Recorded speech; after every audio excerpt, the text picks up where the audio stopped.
When most people think of cybersecurity, they might think back to movies they've seen that depict hackers breaking in through firewalls, and that's all there is to working with security. But remember that in order to have software and data stored on storage devices, we need underlying hardware. And that hardware needs to physically exist somewhere.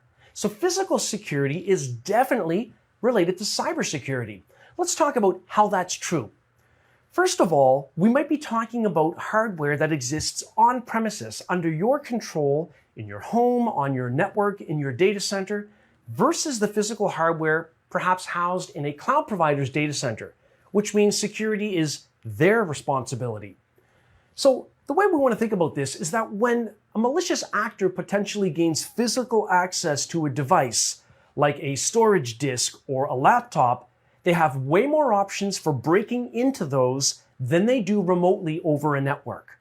So both can be done. We can break into something and compromise data over a network halfway around the world, very easily in some cases, and also if we have local physical access.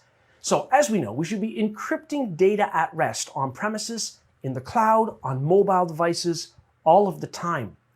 But another interesting aspect of dealing with physical security is making sure that we don't allow unauthorized people to be plugging things into the network or plugging things into devices on our network. This is a hardware keylogger. Now on one end, it's got a USB connector that I would plug into a USB port, let's say on a desktop computer in the office, under the desk where all the wires are. Now the other side of it has a connector where you would actually plug in the USB keyboard.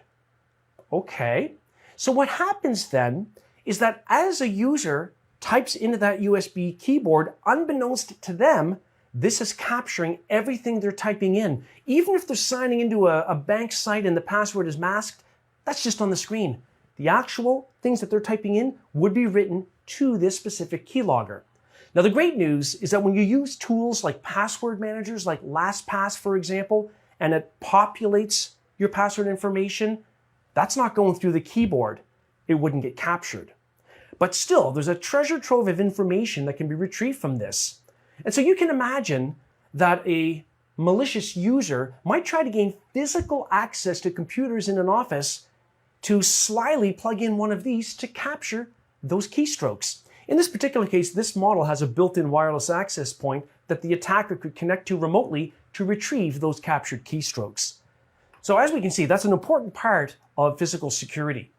Just like having guards would be in a facility, and requiring badges, maybe ID badges that get checked by security guards to make sure that people in a facility are actually authorized to be there.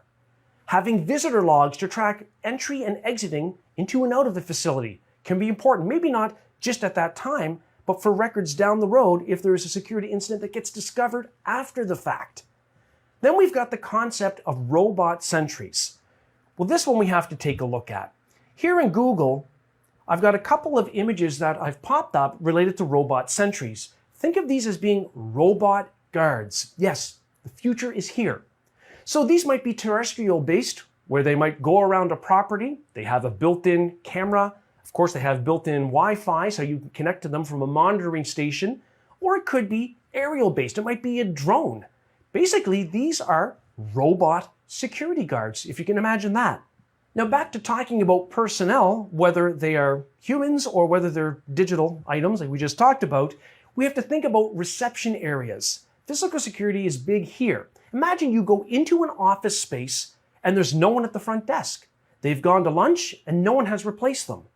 So as an attacker, I might be able to plug something into the network, or I might be able to go into the receptionist's desk area, plug in that hardware keylogger and walk out. No one's the wiser. So we want to watch out for things like public areas or public spaces related to an office space that might potentially be vulnerable, like we just talked about. Then the location of a facility. Think of cloud computing. Cloud providers don't want to publish, at least they don't want to make it easy for people to find out where their data centers are physically. That's a physical security thing. Think of the amount of customer data on the storage arrays in that physical facility. So of course they want to keep that kind of under the covers. Also, protection from natural disasters. You can bet that when it comes to data centers for cloud providers, whether it's Google or whether it's Azure, whether it's Amazon, they have a lot of safeguards in place to watch out for flooding, backup generators in case there's a power outage, and of course, building security like locked doors. Maybe even signage that provides warnings about it being private property. Maybe fencing around the perimeter of the property. And in some cases, depending on where that is and what the security requirements are, the fencing might have to be of a certain height and constructed in a certain manner. It might even be periodic inspections to make sure the fence hasn't deteriorated or has been physically compromised. All of these things feed into physical security. Then we've got the notion of barricades and bollards. What's a bollard? Well, let's take a look at a picture. We've all seen these. You've probably gone into a parking lot for probably any type of facility and seen these poles that are embedded into the ground, these large, thick poles. They might be filled with concrete, they might be steel. They're designed to prevent things like vehicles from ramming into a building. Believe it or not, that is a security item that we need to at least consider happening. Then we've got industrial camouflage, an example of which might be having a data center in a remote, rural, wooded area that's actually green colored. That way it makes it a little more difficult to spot even from the air.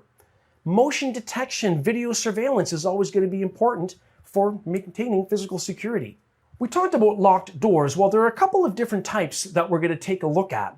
But there's also the concept of cable locks to physically secure things like projectors or laptops that are easy to steal because they're light to carry. So pictured on the screen, we're going to talk about all of the items that relate to server room security, including door lock mechanisms. To the right of our diagram, we have different types of locks. We have the old school physical door locks with a key. We've got electronic locks that might require you to punch in a code before the door opens. So you'd have to know the code. There might be biometric authentication door locks, maybe your fingerprint scanners or retinal scanners. You know, the kind of thing you see in a James Bond movie. That kind of thing actually does exist. Now, in the server room, we also have to consider that normally what we'll have is a raised server room floor. And we have a lot of cables running under the floor, potentially. Protected cable distribution. But usually it's configured such that they're not laying directly at the bottom, because if there's a flood, that's a problem when we have wires, especially if they carry electrons, if they're power cables. In the server room, we should also have security cameras that actually record, not just the dummy ones that don't actually record, but the ones that actually retain footage. We want to be able to track who goes into the server room and what they're doing. We also want to make sure that aside from a door lock of some kind, that we've got an access control vestibule where appropriate, a man trap. So you have an inner door that will only open when the outer door closes successfully to prevent people from sneaking in behind you, otherwise called tailgating. Having Class C fire suppression to put out electrical fires is going to be an important part of securing the items stored in your server room. It's a way to protect data from being destroyed ultimately. Then having things like locked equipment racks. In a server room or a data center, you're going to have racks of equipment that will have things like storage arrays and blade servers inserted, things of that nature. You want to make sure you have another level of protection so that they can only be accessed if we have a key to unlock the physical rack itself. It's almost like it's in a cage. And of course, you might also have a safe that's on premises where you store backup tapes, that type of thing. Although you should also be backing things up to the cloud too. Finally, the last concept related to physical security we're going to cover is air gapping. An air-gapped network is simply an isolated network that has no physical connection, wired or wirelessly, to another network. So for the utmost in security, for maybe research, pharmaceutical research, which is very competitive and there's a lot of money involved, or for military installations, law enforcement, any really sensitive systems should be on an air-gapped network that can't be accessed from the outside. However, we know that that can be defeated. That's what happened with Stuxnet.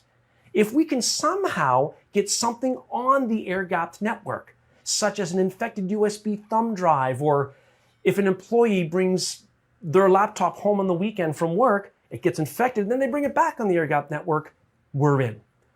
So make sure you think very carefully about how your environment has physical security safeguards, because that will translate to protecting your digital assets.